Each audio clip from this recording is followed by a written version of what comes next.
Good evening, everyone. I am Prince Gian Salinas, proudly representing BEC Madriaga. Tonight, I am portraying Saint John Paul II, known for non-Italian Pope since 455 years. He traveled abroad extensively to promote an understanding of countries and religion.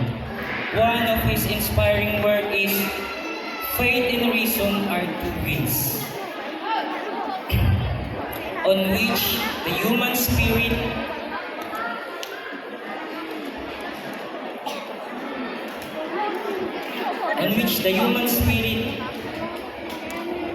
rises of the contemplation of truth.